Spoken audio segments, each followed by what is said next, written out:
지금 체포 영장이 이제 국회로 넘어왔습니다. 많은 분들께서 이 구체적인 내용이 뭔지 매우 궁금해하실 것 같기도 하고, 하루 이틀도 아니고 지금 수년간 똑같이 반복되는 논란인데 여전히 재탕 삼탕이 이루어지면서 뭔가 새로운 일이 있는 것처럼 이렇게 조작과 왜곡이 발생하고 있습니다. 그래서 오늘은 검찰이 청구한 체포영장에 대해서 제 입장을 좀 말씀드리려고 합니다. 정치라고 하는 것은 언제나 말씀드리는 것처럼 국민으로부터 권한을 위임받은 정치인들이 그 권한을 활용해서 국민들의 더 나은 삶을 만들어가는 것입니다. 대통령, 국회의원, 시도지사 할 것 없이 국민에게 고용된 일꾼이지 국민을 지배하는 통치자가 아닙니다. 주어진 권력을 국민과 국가를 위해서가 아니라 사적 이익을 위해서, 또 정적의 제거를 위해서, 권력의 강화를 위해서 남용하는 것은 범죄 행위다라는 말씀을 다시 한번 드립니다. 저는 윤석열 정권과 이 여당을 보면 이분들이 대체 하고 싶어 하는 일이 뭔지가 궁금할 때가 많습니다. 더 나은 세상, 국민들의 고통을 덜고 더 국민들이 행복한 그런 세상을 만드는 것이 목표가 아니라 민생과 경제, 안보 문제에는 전혀 관심도 없이 어떻게 하면 권력을 더 강화할까, 어떻게 하면 권력을 더 남용해서 사적 이익을 취하고 자기 집단의 이익을 취할까에 골몰하는 것 같습니다. 제가 짧은 국회의원 생활을 하고 있지만 정부나 여당이 이런 사업을 하자, 저런 정책을 만들자, 이런 더 나은 세상을 만들기 위해서 어떤 노력을 하자, 이런 제안을 하는 걸 본 적이 없습니다. 오히려 반대로 야당이 하려고 하는, 다수당으로서 야당이 책임지고 하려는 일들에 발목을 잡고 있습니다. 야당을 발목 잡는 여당, 대한민국 정치사에서 정말로 보기 드문 흔치 않은 장면이라고 생각됩니다. 지금도 정말로 경제가 어렵고 민생이 어렵고 또 한반도에 전운이 들이우는 이런 위기의 상황에서도 그 문제 해결보다는 어떻게 하면 야당을 파괴할까, 어떻게 하면 정적을 제거할까, 어떻게 하면 다음 선거에 유리하게 하기 위해서 구도를 바꿀까, 여기에만 골몰하고 있습니다. 법치를 빙자한, 법치의 탈을 쓴 사법사냥이 일상이 되고 있습니다. 여기 언론인들 많이 계시지만 어제 강진구 기자라고 하는 소규모 인터넷 언론의 그 기자가 두 번째 구속영장이 청구돼서 다시 또 기각되는 일이 벌어졌습니다. 우리가 많은 정치적 탄압을 봐왔지만 보도를 이유로 압수수색을 하고 또 구속영장을 청구하고 기각됐다고 다시 재청구하고 이런 일들을 본 적이 없습니다. 법치의 탈을 쓴 사법사냥이 일상이 되어가고 있는 폭력의 시대입니다. 정치는 사라지고 지배만 난무하는 그런 야만의 시대가 다시 도래하고 말았습니다. 지난 대선은 되돌이켜보면 역사적 분기점이었던 것 같습니다. 대선에서 제가 부족했기 때문에 패배했고, 또 그로 인해서 제 개인이 치러야 될 수모와 또 순환은 제 몫이기 때문에, 제 업보이기 때문에 충분히 감당할 수 있고 또 감당해야 된다고 생각했습니다. 제가 역사의 죄인이죠. 그러나 지금 승자로서 우리 윤석열 대통령 또 윤석열 정권이 지금 벌이고 있는 일들은 저의 최대치의 상상을 벗어나고 있습니다. 국민들의 더 나은 삶을 위해서 노력해 주시기를 다시 한번 당부드립니다. 영원할 것 같지만 정권, 권력 길지 않습니다. 우리가 친한 친구 사이에도 자주 이런 말씀을 나누지 않습니까? 있을 때 잘해라. 영원하지 않다는 점 생각하고, 또 나중에 후회되거나 아니면 회한 생길 일보다는 보람을 느낄 일들을 찾아가는 것이 어떻겠냐라는 그런 말씀을 한번 드립니다. 대장동 개발 관련 그리고 성남FC 관련된 이 사건들은 이미 10년 전, 5년 전, 7년 전에 벌어진 일들입니다. 사건의 내용은 바뀐 게 없습니다. 바뀐 게 있다면 대선에서 패배했고 대통령이 검사를 하던 분이 됐고 그리고 무도한 새로운 상황이 벌어졌다. 검사들이 바뀌었다. 수사검사가 바뀌었다는 것 뿐입니다. 사건은 바뀐 것 없이 대통령과 검사가 바뀌니까 판단이 바뀌었습니다. 성남FC 사건도 지금 이게 2018년부터 이제 수사가 시작됐던 사건인데 이게 다 무혐의로 불송치 결정이 됐다가 대통령 선거가 지난 후에 다시 재수사가 이루어졌고 수사진이 바뀌고 갑자기 무혐의 됐던 사건이 구속할 중대 사건으로 바뀌고 말았습니다. 대장동도 마찬가지입니다. 이게 2012년, 11년부터 2017년, 18년까지 벌어진 일인데 그동안에 박근혜 정부도 저를 탈탈 털었지 않습니까? 여러분도 혹시 보셨을지 모르지만 녹취록 있지 않습니까? 정영학 녹취록. 무려 1300페이지에 이르는 정말 사소한 대화, 통화까지 다 녹음되어 있는 그 정영학 녹취록. 그 녹취록을 보신 분은 아시겠지만 2014년 지방선거가 끝나서 제가 재선되고 난 다음에 청와대가 직접 이재명을 잡으라고 지시했다. 이런 내용이 나옵니다. 그 당시 성남시에 모든 기관이 총동원돼서 그야말로 탈탈 털었습니다. 그 후도 그런 수사, 조사, 감사가 계속됐습니다. 어느 날 통계를 내보니까 제가 근무일 기준으로 4일 중에 3일을 수사, 감사, 조사를 받고 있었습니다. 압수수색 지금도 많지만 그때도 결코 적지 않았습니다. 아무 문제 없었습니다. 대선 기간에 이 대장동 문제가 불거져서 그때도 정말로 열심히 검찰이 수사했지만 아무것도 나오지 않았습니다. 그런데 대선이 끝나고 수사진 검사가 바뀌고 검사 수사 인력이 늘어나더니 결국 갑자기 이게 구속사안으로 바뀐 겁니다. 지금 여러분들 우리 국민 여러분께서도 보셨겠지만 그 구속영장 내용에 보면 이런 내용이 많이 나옵니다. 이 구속영장을 가지고 누가 그렇게 얘기하더군요. 이재명이 없는 이재명 구속영장이라고. 주어에 이재명이 거의 없습니다. 누가 뭐라고 하는 말을 들었다. 이재명이 뭐라고 하는 말을 했다고 하는 말을 들었다. 그러면 당연히 이렇게 조사해야 되는 거 아닙니까? 이재명이 FC 후원을 요구했다고 하는 말을 A라는 사람이 하는 거를 B가 들었다. 이러면 B를 조사해서 네, B가 자 A가 그러는데 이재명 시장이 후원을 요구했답니다. 그러면 이 A를 조사해야 되겠죠. 그래서 이런 언제 어디에서 이런 말을 한 적이 있냐 이렇게 물어봐야 되는데 그거 물어보지 않습니다. 누구 아냐 이렇게 물어보고 말아버리는 거죠. 저한테도 물어봐야 될 거 아닙니까? A한테 이렇게 말한 일이 있냐? 저한테도 묻지 않았습니다. 그냥 이재명이 A에게 이렇게 말했다는 말을 B가 들었다. 이게 영장 내용입니다.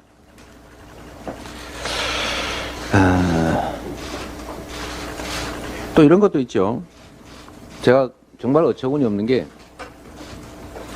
야당 대표라서 영향력을 행사할 우려가 있기 때문에 구속해야 된다.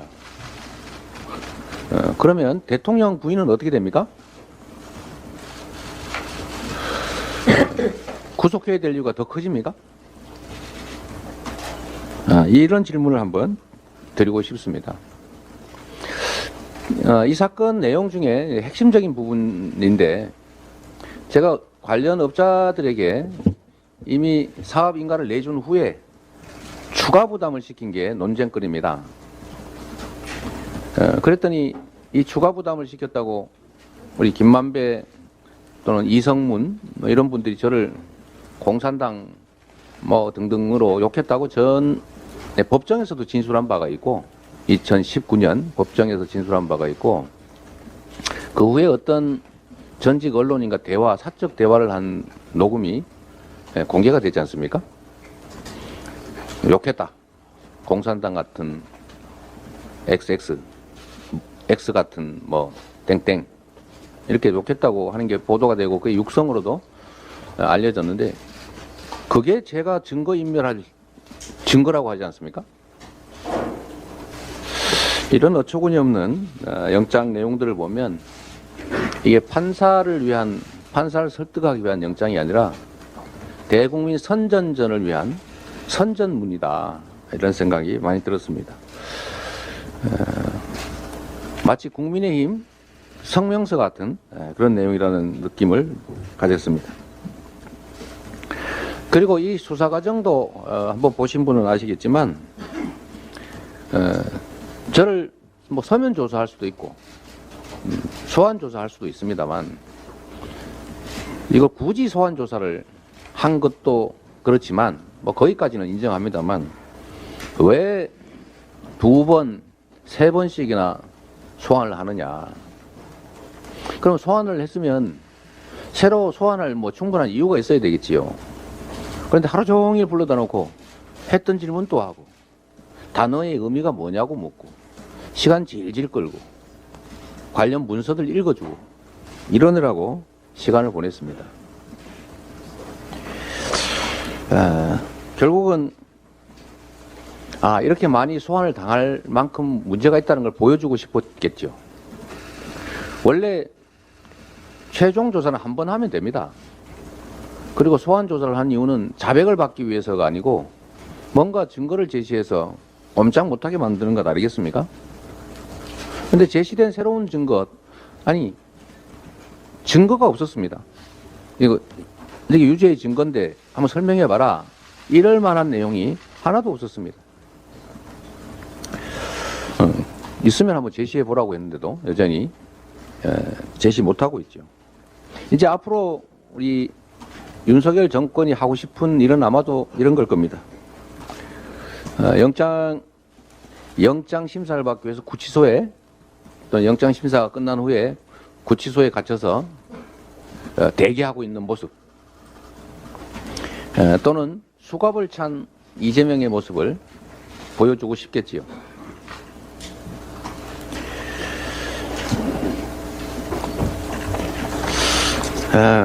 이 사건들의 내용에 대해서 간단하게 한번 여러분께 말씀을 드리려고 합니다. 자, 영장 내용을 보면 여기 계신 언론인들께서도 많이 보도하고 쓰셨는데 이재명이 돈 받았다, 돈 받았을 것이다 이런 내용 하나도 없습니다. 아시죠? 이재명 그다음에 그 주변의 계좌 추적을 압수수색 영장을 받아서 실시한다. 열심히 했겠지요. 물론 그전에도 수없이 했습니다. 뭐 아무것도 못 찾았나 보지요. 없으니 찾을 수가 있겠습니까? 제 주변에 가까운 또는 저와 인연 있는 모든 사람이 지금 조사받고 있습니다. 그저께도 제가 전화를 받았는데 후원금 냈다고 조사받으러 오라고 했다고 합니다. 다 뒤지고 있는 거죠. 그러나 아무것도 없었다는 겁니다. 대한민국 헌정사에 특정 개인을 잡기 위해서 공식적 검사 인력 60명, 거기다가 파견된 지원 검사까지 포함하면 제가 보기엔 70명을 훨씬 넘을 겁니다.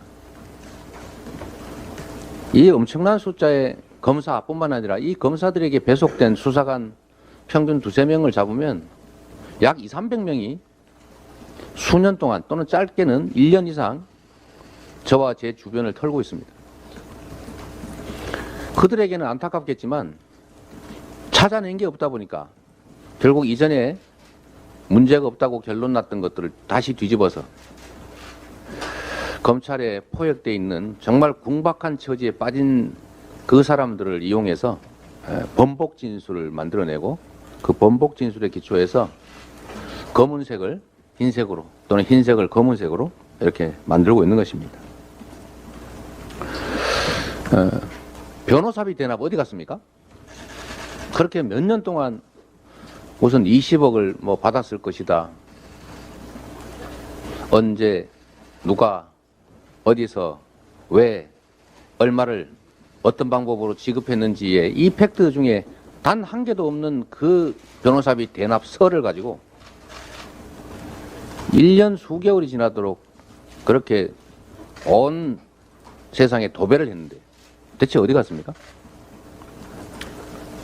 조폭 연루설, 그것도 수개월 동안 돈다발까지 흔들면서 난리를 쳤지만 아무것도 없이 사라졌습니다. 약간 먼 얘기이긴 하지만 종북 자금 지원설, 청소회사에 종북의 자금줄 역할을 했다. 종북의 자금줄 역할을 했다. 이것도 다 어딘가 사라졌죠. 우리 언론인 여러분들께서도 윤리강령이라고 하는 게 있다는 얘기를 들었는데 침소봉대하면 안 된다. 견강부회하면 안 된다. 의혹을 보도하는 게 아니라 진실을 보도해야 된다.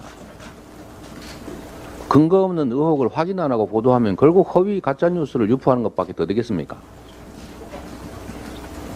언론을 입법, 사법, 행정에 이어서 제4부라고 불리는 이유를 한번 환기해 주시기를 부탁드립니다.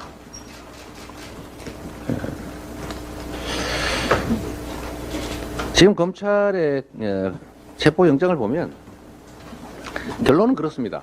70%를 환수했어야 되는데 환수를 그 이하로 했다. 그 1,830억밖에 환수하지 못했다. 그러니까 차액이 배임이다. 그 차액만큼 돈을 더 환수, 즉 세속적 표현을 하면 돈을 더 벌었어야 하는데 그것밖에 못 벌었으니까 차액이 배임죄다. 그런 겁니다. 근본적인 질문을 한번 던져보겠습니다. 회사 사장은 돈을 버는 게 의무가 맞습니다. 돈을 벌 수 있으면 최대한 벌어야죠. 시장, 군수, 구청장, 도지사, 그리고 대통령이 돈을 버는 게 일입니까? 의무입니까? 시장 경제 질서라고 하는 게 있는데 가능하면 소위 말하는 영리 활동은 시장이 한다. 정부는 그로 인해서 발생한 세금을 걷어서 최대한 균형을 맞춰 있는 대로 다 유용하게 쓴다. 이게 정부와 시장의 작동 원리입니다. 그래서 수천억이 아니라 얼마가 생기는 개발 사업도 다 민간에 개발 허가를 내주지 않습니까? 지금까지 그래왔죠. 앞으로 그러겠죠. 그러나 그게 잘못도 아니지만 꼭 바람직한 건 아니다라고 하는 특이한 생각을 하는 이재명 시장이 있었던 겁니다. 그냥 인허가 해서 생기는 개발 이익 100% 민간이 가지는 건 너무 많고 내 신념으로는 부당하다. 그러니까 개발 이익을 일부라도 어떻게든 환수하겠다라는 게 제 신념이었던 거죠. LH가 이 대장동을 공공개발을 하고 있었는데 이명박 대통령이 공식적으로 이렇게 지시를 했습니다. 민간과 경쟁하지 말라. LH는 민간이 하지 않는 영역의 일을 해야 된다. 즉 수익이 많이 발생하는 일은 하지 마라. 그런 건 민간에 맡기고 수익이 생기지 않는 일을 하는 게 공사가 할 일이다. 이렇게 지시를 했습니다. 그리고 국민의힘의 신영수 전 국회의원이 당시 국토위 국정감사에서 똑같이 얘기했습니다. 공사가 대장동 사업 하지 마라. 포기해라. 이명박 대통령 말씀도 있지 않느냐. 뭐 이런 취지의 얘기를 해서 그래서 LH가 몇 개월 후에 이를 포기했는데 이 얘기를 한 이명박 대통령이 지시한 그 시점 그다음에 국토위에서 신영수 전 국회의원이 이 지적을 한 그 시점부터 대장동 일당들이 저축은행에서 빌린 돈을 가지고 해당 지역의 땅을 대대적으로 사기 시작했습니다. 여러분 한번 생각해 보십시오. 그리고 제가 당선된 후 취임 3일 전에 LH가 이 대장동 공공개발을 포기했는데 그러면 여러분 공공개발 포기한 LH는 배임 그냥 배임죄도 아니고 배임 할배죄입니까?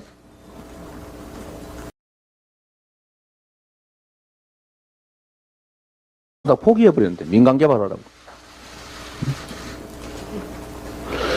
그 LH한테 공공개발 포기하라고 시킨 국회의원 대통령은 배임 교사죄입니까? 부산 LCT 여러분도 너무 잘 아시지 않습니까? 그 부산 도시공사 소유 땅인데 민간에 팔아가지고 민간에 개발 허가 내줘서 1조 원 이상 예상되는 수익 100% 다 챙겼고 거기다가 그 근처 기반시설을 부산시가 1,000억을 들여서 지원해 줬습니다. 이건 무슨 죄입니까 그러면? 양평 공지구 우리 윤석열 대통령 장모께서 뭐 회사 만들어서 했다는 얘기를 들었는데 이것도 LH가 임대 사업하던 사업지구입니다. LH가 포기하니까 그 자리에 아파트 사업해서 수백억 벌고 단 한 푼도 환수된 게 없다는 거 아닙니까? 그러면 양평 군수는 무슨 죄입니까? 하나도 환수 안 했는데.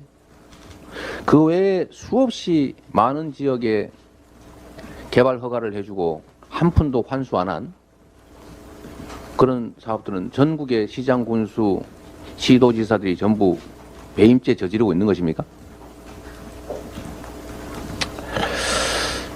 우리 국민 여러분께서 한번 판단해 주시기를 부탁드립니다. 왜 이재명은 민간개발 허가 안 하고 공공개발도 안 하고 민간 합동개발을 했는데 5,500억밖에 환수 못했냐. 제가 민간개발을 했더라면 배임죄 됐을까요? 논란이 생겼을까요? 100% 민간에 주고 한 푼도 환수를 안 했다면 배임죄라고 문제 삼았겠습니까? 한번 생각을 부탁드립니다. 그리고 영장에 보면 제가 대장동 일당들하고 짜고 즉 공모를 해서 일부러 복잡하게 절차를 만들어가면서 실상은 사업권을 줘서 돈을 벌게 만들어줬다. 뭐 그런 내용입니다. 자, 이게 우리 이 장면을 지켜보시는 국민 여러분께서도 한번 생각해 보십시오. 우리 국민 여러분께서 내가 시장이다 이렇게 생각하고 어떤 업자하고 짜고 그 업자한테 개발 이익을 주기로 마음 먹었습니다. 제일 좋은 방법이 뭡니까? 그 개발업자들이 원하는 대로 민간개발 허가 내줬으면 깔끔합니다. 민간개발 허가 내줬다고 아무도 뭐라 하지 않습니다. LH도 공공개발하다가 민간개발 해주라는 대통령과 국회의원들의 압력 때문에 공공개발 포기했는데 성남시가 그냥 허가 내줬다고 누가 뭐라 하겠습니까? 그냥 허가 내줬으면 되지 않습니까? 그런데 저는 공공개발 추진했습니다. 100% 개발이익 환수하려고 시도했습니다. 그런데 국민의힘 남욱 그분도 국민의힘 청년위원장 출신이라는 거 아닙니까? 그리고 보시면 알지만 대장동에 거기서 이익을 취한 사람 다 국민의힘 사람들 아닙니까? 검사 출신들 아닙니까? 그 민주당 사람들 한 명이라도 있습니까? 이재명이 돈을 받았습니까? 제 주변에 무슨 지금 음해받는 사람들의 이야기 말고 뭔 혜택을 받았습니까?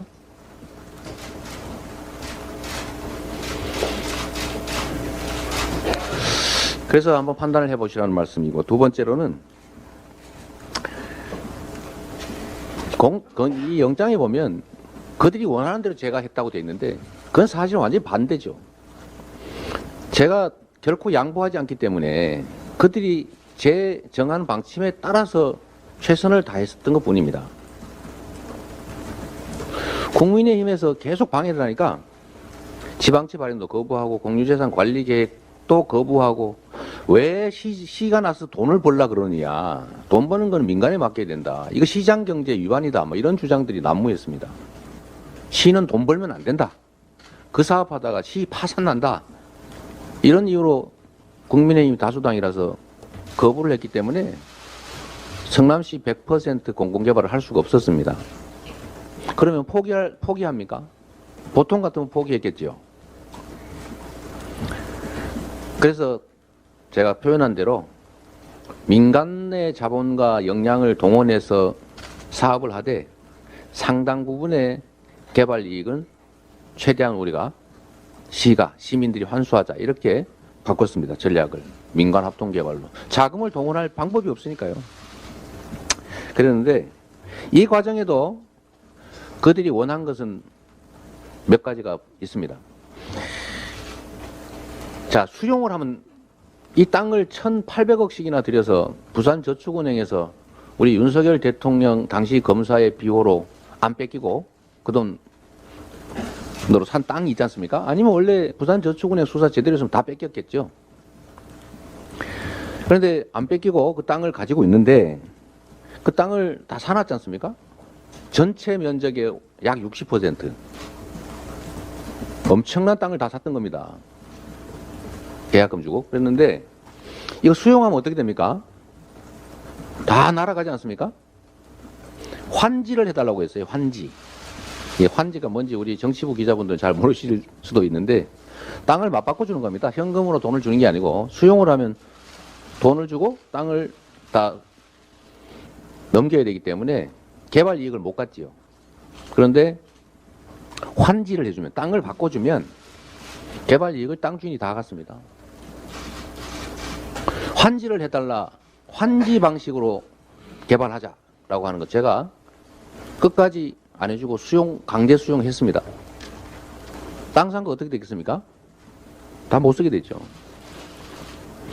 두 번째가 그들이 원한 거는 민간 사업자로 그냥 파트너로 주민개발추진위원회, 즉 사실은 자기들이죠. 땅 산 사람들.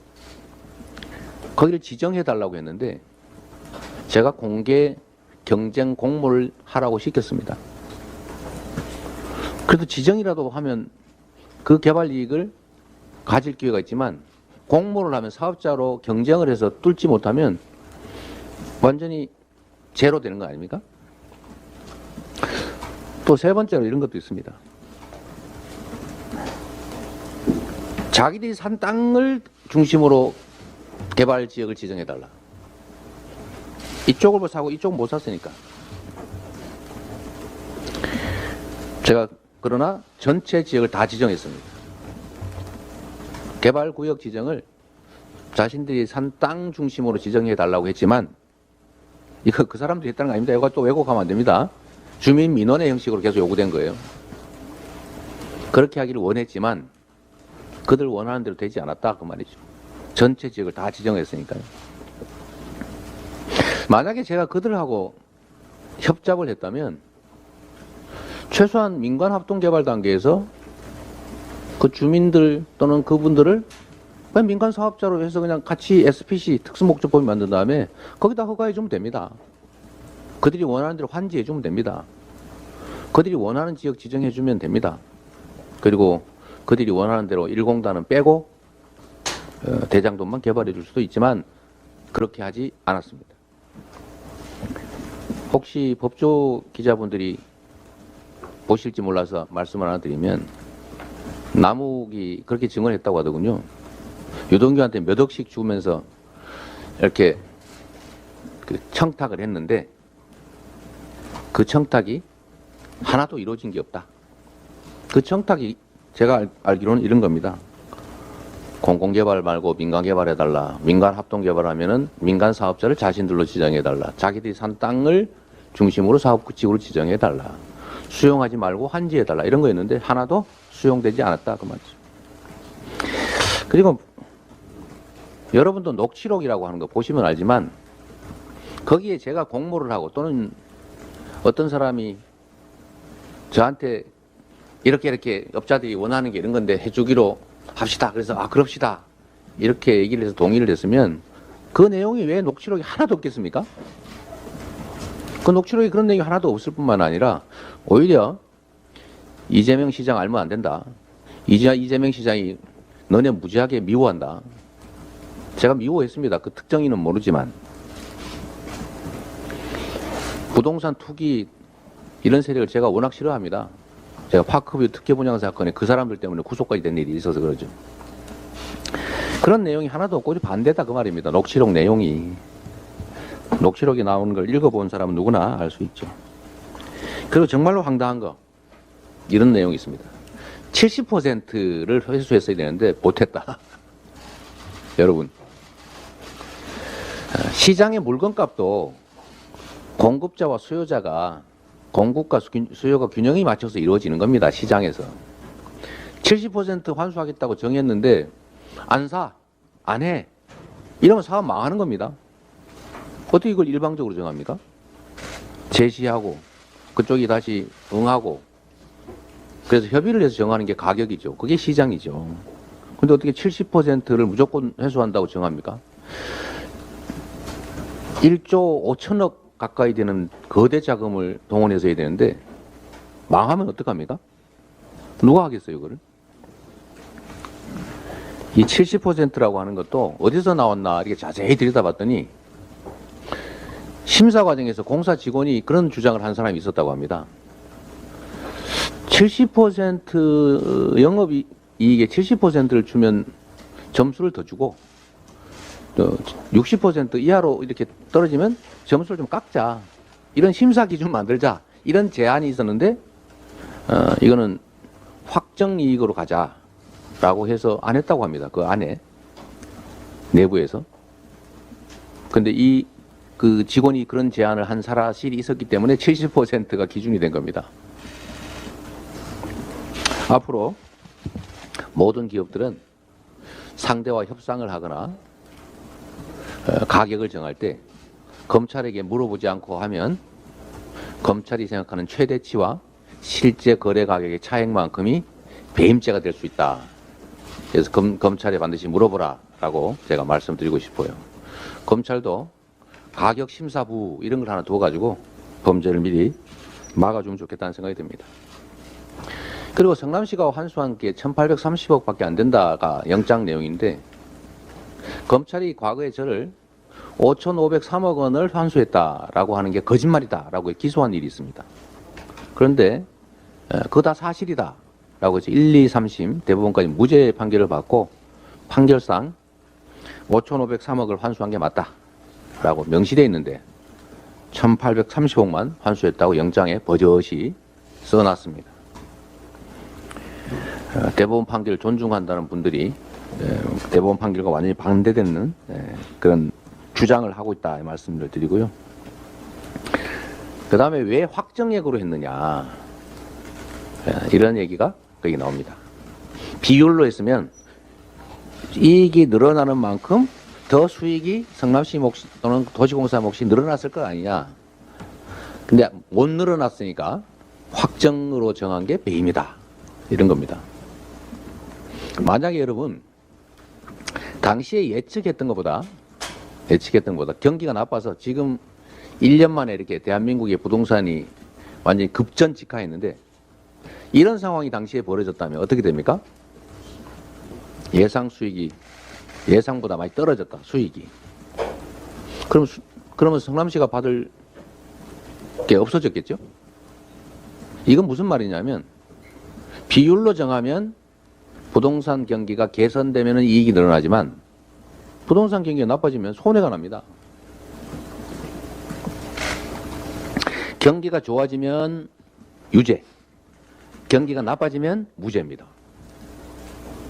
그래서 이 유무죄를 이 검찰 논리에 의하면 천공 스승 같은 분에게 물어야 합니다. 경기가 나빠질까요? 좋아질까요? 일반적 예측보다 좋아질 것 같습니까? 나빠질 것 같습니까? 꼭 물어봐야 됩니다.